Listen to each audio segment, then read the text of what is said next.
So God says now it is your responsibility alone, और जो responsible होता है उसे responsibility दी जाती है. I would like to repeat this बेटा. एंड फिर आगे क्या बोल रहे हैं भगवान, I have given this duty to no other creature, okay, और किसी और को ये ड्यूटी ही had not given.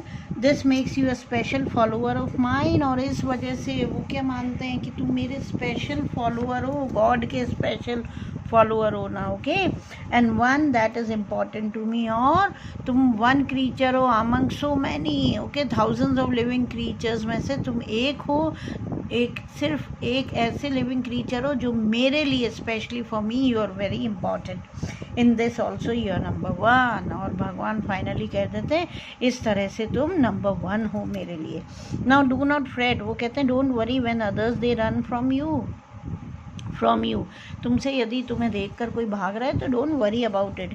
It is from a fear that is created from with in them. और ये सब क्यों है? क्योंकि एक फियर उनके अंदर डेवलप है. Fear has been created in their hearts, और दे कैन नॉट हेल्प और अंडरस्टैंड. और ये फियर वो ना हटा सकते ना समझ सकते, ओके. They can not do anything to remove this fear for you. When they laugh at you and call you ugly, remember that your appearance has been created specially for you.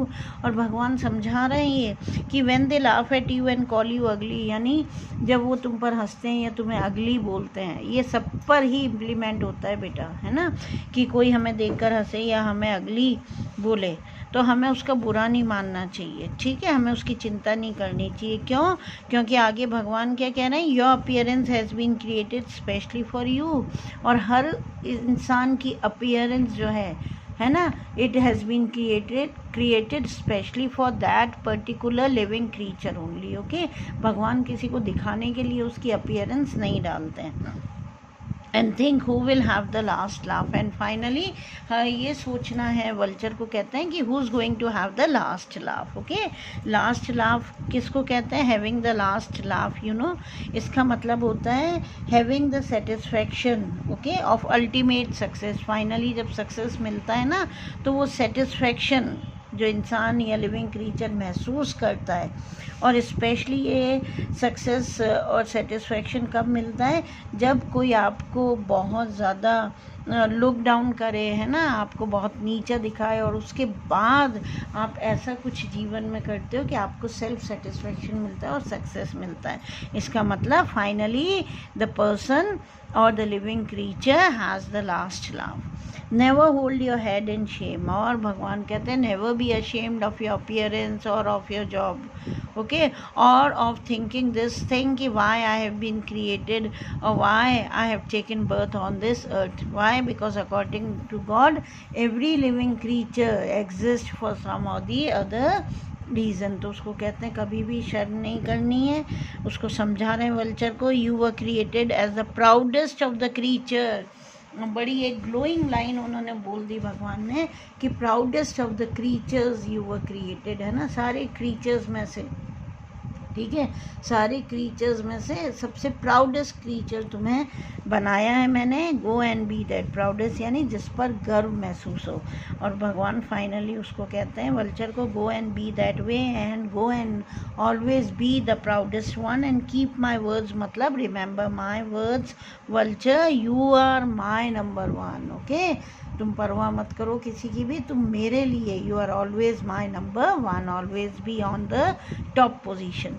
With this the great spirit turned and walked back to his place in the sky. ये बोलकर भगवान जो है वो चले जाते हैं अपने लॉज में where he was dwelling. Knowing that the meeting was finished, the vulture, with a new pride in his stance and strength in his voice, called out, "Thank you, great spirit, I shall not forget."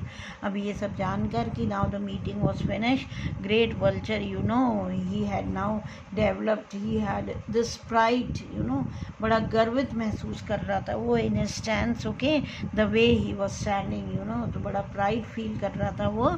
और उसको एक तरह का एक motivation, एक inspiration भगवान से मिल गई, एनकरेजमेंट मिल गया उसको, ओके.